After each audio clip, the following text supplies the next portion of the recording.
filter it. So let's say we goofed up on that and we wanted to do it again, okay? So we'll hit play, and we'll touch the fader now, and bring it back down, and then let it go back to where it was. Okay, as soon as I let go of the fader, it stopped writing and transitioned itself right back to the original volume that we had. So again, touch mode, if you're a fader rider, I think touch mode would be the way to go. Just my opinion. I think that's the most useful mode of the ones where you're actually touching the faders to write your automation. Okay, so let's get rid of these. And now we're going to go to, keeping in mind that we have the tracks armed, we're going to go into just straight read mode, which will turn your fader background green.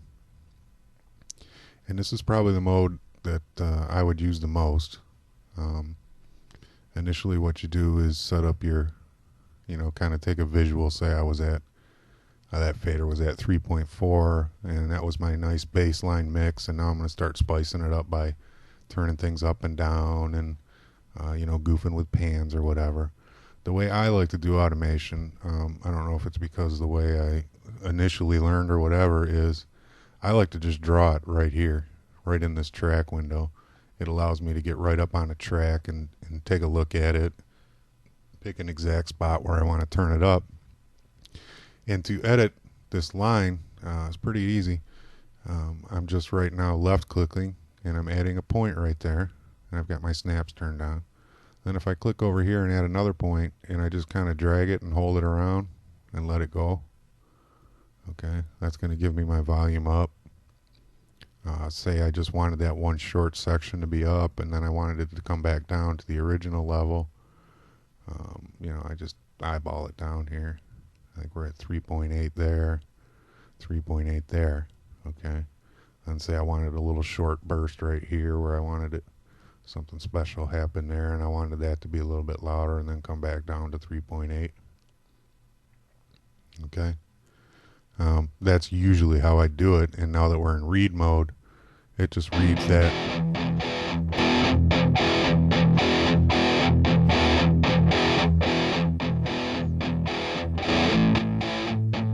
Okay, you get the nice visual feedback of the fader moving up and down. You get the green background telling you that you got some automation going on. And, this is all freely editable. If I just right click on it, I can drag it over here. I can drag that over here.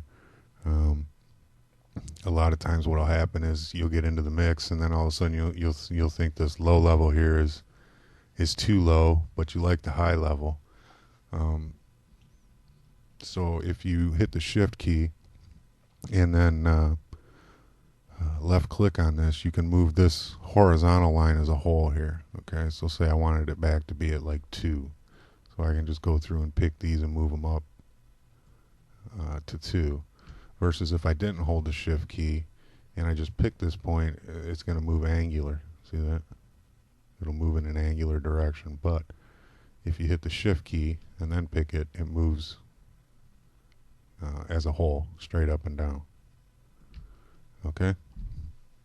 That's read mode. It does nothing more than read, and you manually draw in all your curves and points and whatever.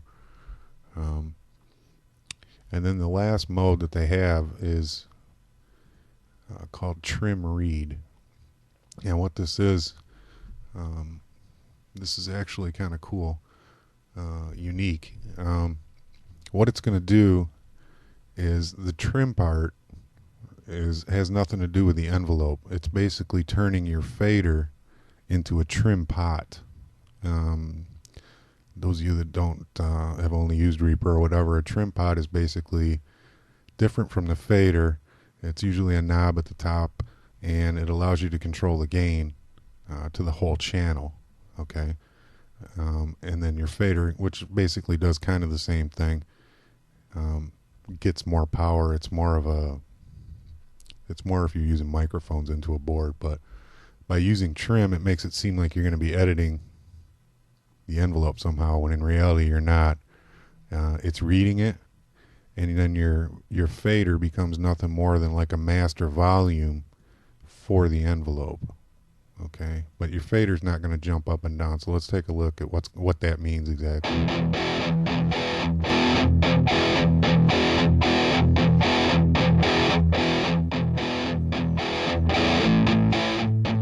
Okay, you hear the volume going up and down, but our fader isn't moving to follow it.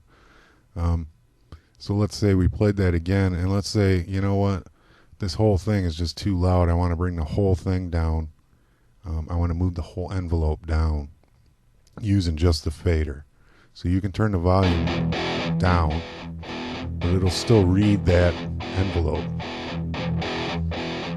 See, if I turn it down, it's still reading the envelope, but you're controlling the envelope. You're controlling the envelope as a whole, basically, with the fader now. Okay. Kind of interesting. Personally, I like to know what track has got automation, and I like the visual feedback of the feeders or the faders moving up and down. They're giving you options here, which is kind of cool. Let's go ahead and let's just leave that up and go back into read mode. Okay. And let's say you liked your envelope, but you know what, the whole thing is just a little bit too loud, and you'd like to lower the whole volume. So instead of going into trim read mode, you can right click on any point and hit select all points, and then you can move the envelope as a whole. Okay. Versus using the trim read mode. In other words, it's kind of redundant. If you pick all the points and move them up and down, you're in read mode and you get the feedback. So, it's just different ways to do the same thing. That's probably